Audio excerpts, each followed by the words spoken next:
Salve, salve, rapaziada, galera do bem, tudo bem com vocês? Hoje a gente vai estar falando sobre Mesopotâmia. Uma dica que eu vou estar dando hoje com vocês, como não é ao vivo, para vocês estarem indo lá no Insta, né, que eu passei para vocês, e acompanhar o slide. Então eu vou dar essa aula baseada nos slides que eu passei. Hoje é sobre Mesopotâmia, então vai lá, começa a seguir, dá uma olhadinha, segue no canal aí também pra gente dar uma divulgada para muita gente, vai ser interessante. Então, a aula vai ser baseada nos slides, porque aí você pode pegar os slides, né, colocar o fone de ouvido e estudando conforme a aula que a gente vai estar apresentando hoje, tudo bem? Então, hoje é Mesopotâmia. Então, Mesopotâmia, né, primeira palavra significa meso, né, que significa meio, entre, né, e potamos, que vem do grego também, que é rios, né, então significa entre rios, né, Mesopotâmia, na verdade, não é um país, né? Não é igual o Egito antigo que a gente estudou. Vai ser um local no qual vários povos vão invadir. E a gente vai estar falando hoje desses diferentes povos, cada um com a sua característica, tudo bem? A Mesopotâmia ela fica localizada no Oriente Médio, né? O atual Iraque ali. E ela está no continente asiático, né? Se você pegar o segundo slide que eu passei para vocês, vocês vão perceber que a Mesopotâmia ela fica entre dois rios, né? O Tigre e o Eufrates, por isso que meso, entre, né? Então, essa parte que é chamada entre rios, né? É uma parte bastante propícia para fazer agricultura, é um local bastante fértil, então os povos, né, vão se localizar nessa área mais fértil. Tudo bem? A Mesopotâmia também faz parte daquilo que a gente chamou de crescente fértil, né? Que parece uma lua crescente e fértil porque produz, né? É muito fácil de praticar agricultura naquele local. Assim como a Mesopotâmia, o crescente fértil também não é um país, né?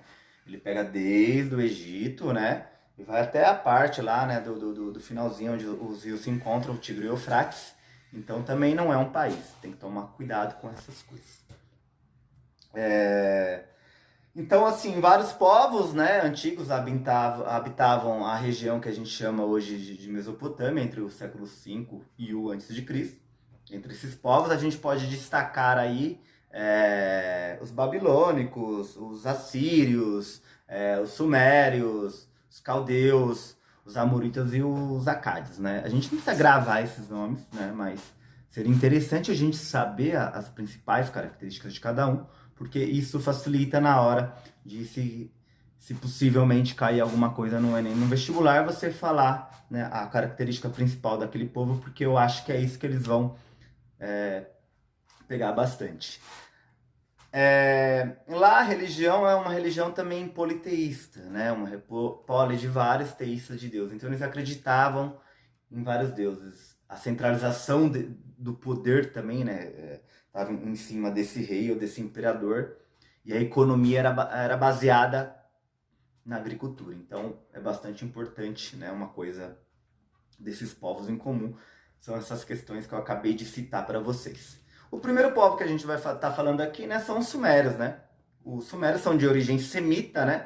É um conjunto de povos que possuem traços culturais incomuns, né? Semita, né? Arameus, assírios, babilônicos, sírios, hebreus, fenícios e caldeus, né? Teve essa ocupação por volta, né, de 5.000 antes de Cristo. Semita também a gente vê essa palavra do Sem, né?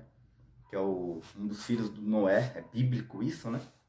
Então vem dessa origem semita, né? Que vai dar origem ao povo, a gente vai falar de povo hebreus, vocês vão ter uma noção do que eu tô querendo falar. Os sumérios, basicamente, eles se estruturavam no que é semelhante às cidades-estados, né?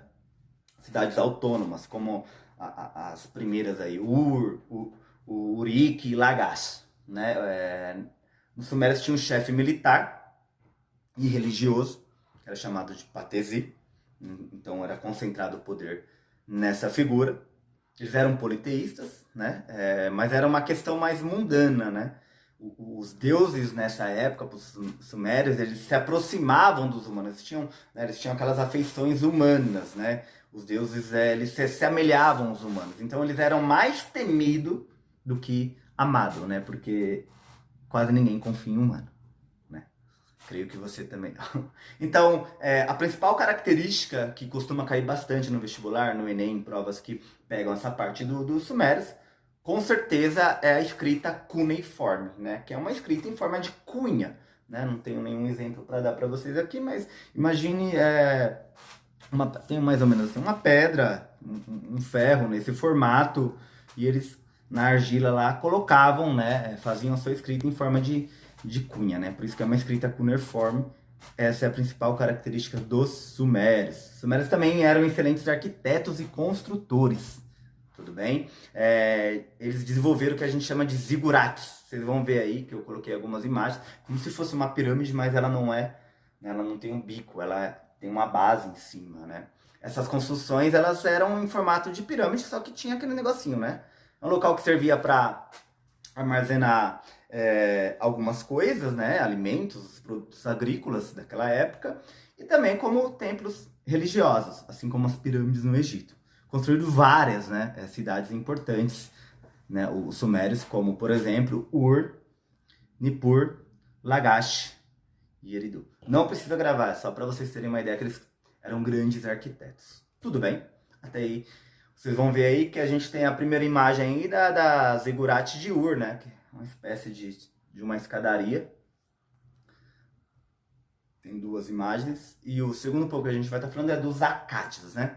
A dominação dos Acádios se deu por volta de 2500 antes de Cristo, né? A gente tem que lembrar de uma figura muito importante que é o rei Sargão I, né?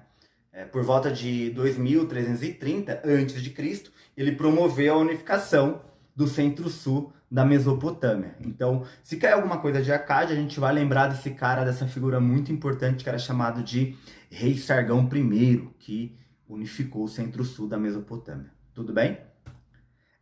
Depois dos Acádios, a gente tem os Amoritas aí, que vai fazer essa invasão, né? Essa dominação por volta de 2000 a 1750 a.C., né? Lembrar do Império Paleo-Babilônico, né? Eles vão ser chamados assim porque são antigos babilônicos. A gente vai ter mais pra frente os neobabilônicos, né? Novos babilônicos, que vão ser os caldeus, tudo bem? Mas aqui a gente tem que lembrar dos Amoritas, a gente tem que lembrar de uma figura muito importante, que é o Hammurabi. Ele vai promover as leis escritas aí, que é o Código de Hammurabi, que são leis severas, né? O que você cometeu, por exemplo, se você roubou, suas mãos vão ser decepadas. Você paga o crime conforme você fez ele. Então é uma coisa bastante severa, é baseada nas leis de Italião, aquela ideia de olho por olho, dente por dente. Então lembrou de Amorita, lembrar de povos babilônicos, lembrar, é claro, né, do Hammurabi, o Código de Hammurabi, as primeiras leis escritas aí. Tudo bem? A gente vai ter algumas fotos aí de jardins suspensos, né? Vocês vão ver aí a Torre de Babel, né? E depois, né, a gente vai ter os assírios, né, que povoaram por volta de 1300 até 612 a.C. Este povo ele vai se destacar, né, pela organização e desenvolvimento de uma cultura extremamente militar. Então, os assírios, vocês têm que lembrar que é essa característica muito importante, que é da característica militar, né? Encaravam a guerra como uma das principais formas, né, como vocês estão vendo aí, de conquistar o poder e desenvolver a sociedade.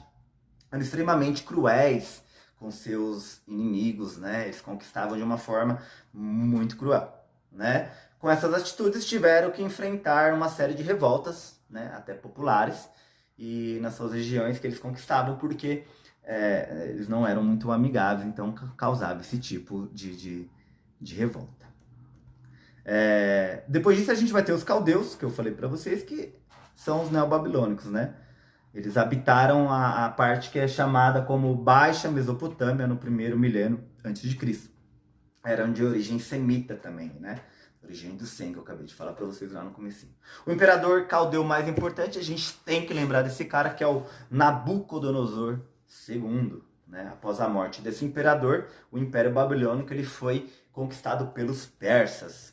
Então a gente tem aí basicamente um resuminho, uma aula bem objetiva de Mesopotâmia, e qualquer dúvida você pode estar indo lá no direct me procurar fazer qualquer dúvida, tudo bem? Um beijão para vocês. Espero que desse jeito tenha ficado melhor pra gente ter uma aulinha aí com base nos slides que eu estou passando. Qualquer dúvida pode me chamar, pode mandar qualquer tipo de opinião, qualquer tipo de ajuda, eu estarei ajudando vocês, tá bom? Fica em casa.